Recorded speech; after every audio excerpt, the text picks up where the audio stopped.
सरकार निकम्मी है, ये सरकार निकम्मी है, ये सरकार निकम्मी है, ये सरकार निकम्मी है।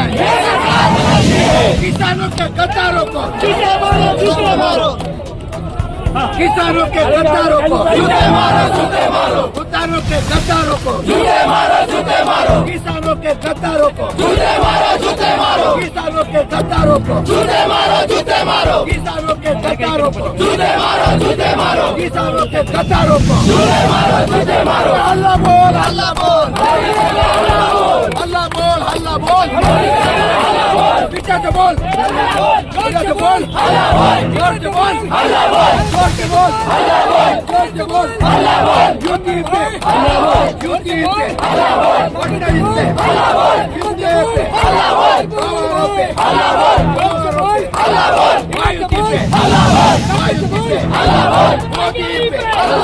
मोदी पे, अमित शाह पे, अमित शाह पे, अमित शाह पे, आगे से, पीछे से, जोर से बोल, जोर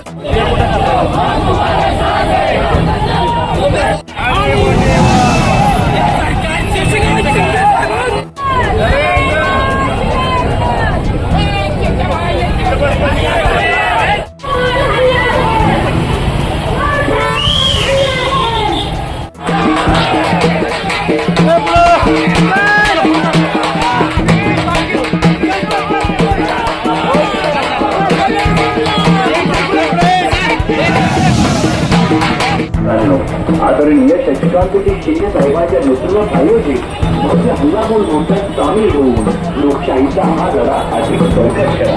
शुक्रवार दिनांक 29 मे 2024 सकाळी 10 वाजता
देशात आणि राज्यात आगामी येणाऱ्या संकटाच्या विरोधामध्ये जनतेमध्ये जागृती व्हावी आणि त्याचबरोबर या सरकारच्या विरोधामध्ये सामान्य जनतेचा आवाज पोचावा म्हणून छत्रपती शिवाजी महाराजांच्या आणि चव्हाण साहेबांच्या पवित्र भूमीमधून सातारा जिल्ह्यामधून हे आंदोलन करण्यात आलं. आंदोलनाचा विषय एवढाच होता की महागाई प्रचंड प्रमाणात वाढायला लागलेली आहे. सामान्य लोकांना ते समजत. त्याचबरोबर पेट्रोल डिझेलची भाववाढ ही प्रचंड प्रमाणात होते आहे. सरकार हळूहळू दरवाढ करण्याचा प्रयत्न करून जनतेला फसवते.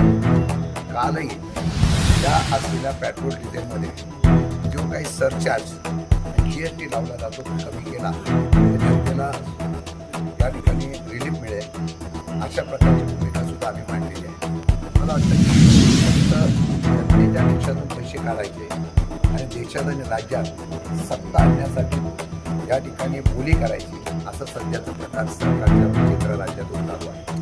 एका बाजूला जनता हुरपळते, दुसऱ्या वेळेला पंतप्रधान परदेशात. एका बाजूला जनता हुरपळते आणि महाराष्ट्राची लोक दिल्लीमध्ये जाऊन शेतकऱ्यांच्या कांदा आणि साखरेच्या प्रश्नाचं नाव घेऊन फक्त विधान परिषदेच्या निवडणुकीचा विचार करत आहेत. बोली लावली जाते.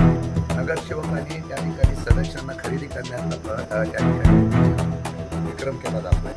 ते पैसे जनतेसाठी वापरावे अशी प्रकारची मागणी आहे. विद्यार्थ्यांना सांगितलेलं आहे, एक विषय सांगितलेला आहे की आज सातारा जिल्ह्यामध्ये सुद्धा आपण जर बघितलं तर 120 ते 130 लाख टन कांदा उत्पादन या देशामध्ये होतं. 20 लाख टनापर्यंत आपण वापरतो आणि प्रक्रिया वगैरे येतो. 80-90% 11 ते 12% टन फक्त कांदा या ठिकाणी निर्यात होतो. आज मला वाटतं की या सर्व गोष्टीच्या माध्यमातून लाख टन कांदा शिल्लक राहतो. आज सातारा जिल्ह्यामध्ये सुद्धा कोरेगाव असेल, कुशेगाव असेल, खटाव असेल, लोणंद असेल, खंडाळा असेल, फलटण असेल, ते मोठ्या प्रमाणात कांदा आहे. खंडाळ्याला कांद्याचं केंद्र आहे. तिथे सुद्धा नाफेडचं केंद्र व्हावं, कांदा खरेदी केला जावा अशा प्रकारची मागणी केली आहे. पाणी साठा कमी झालेला आहे. मंत्र्यांच्या अधिकारापेक्षा सामान्य जनतेला पाणी वापरण्यासाठी जिल्हाधिकाऱ्यांनी आता पाण्यावर नियंत्रण घ्यावं अशा प्रकारची मागणी आमची केलेली आहे. मला वाटतं की बरेच प्रश्न आहेत, परंतु सध्या या देशामधल्या बिकट परिस्थिती येणार जी आहे 1 वर्षामध्ये त्याचे सुदैवाची अर्थतज्ञापासून अनेक लोकांनी केलेलं आहे. पण तिकडे लक्ष अजिबात नाही. भांडवलशाही विचार करून ज्या पद्धतीने सत्ता राबवली जाते त्याच्या विरोधात उद्रेक करण्याच्या बाबतीत मला निर्णय लोकांमध्ये आहे. मला आज आनंद आहे की आज पहिल्यापासून अनेक लोक ह्या आंदोलनामध्ये सहभागी होते आणि त्या आंदोलनाच्या माध्यमातून सरकारला आम्ही इशारा देऊ की महाराष्ट्रामध्ये आता लोकांमध्ये प्रश्न व्हायला लागलेला आहे आणि हा प्रश्न वाढला 100%. काही लोक म्हणतात की राजकीय नौटंकीसाठी, राजकीय फोटोसाठी हा मोर्चा काढण्याचा प्रयत्न विरोधक करत आहे. मला वाटतं की त्यांचं राजकारणाचा असलेलं हा वक्तृत्व आम्ही निषेध करतो. विरोधक हा जनतेच्या प्रश्न उचलतो. तो याही पुढे महाराष्ट्रामध्ये सगळीकडे तुम्हाला पाहायला मिळेल. इतका उठाव होईल की केंद्र आणि राज्य सरकारला हादरे बसतील. माजी मंत्री प्राजक्त तनपुरे उद्या भाजपामध्ये प्रवेश करतात. अहिल्यानगरची प्रतिनिधीची जागा तनपुरे यांना दिली जाणार आहे सूत्रांची. ज्या दिवशी ते प्रवेश करतील त्या दिवशी मी स्वतंत्र प्रेस केला आहे. अजूनपर्यंत त्यांनी प्रवेश केलेला नाही. प्रवेश केल्यानंतर मी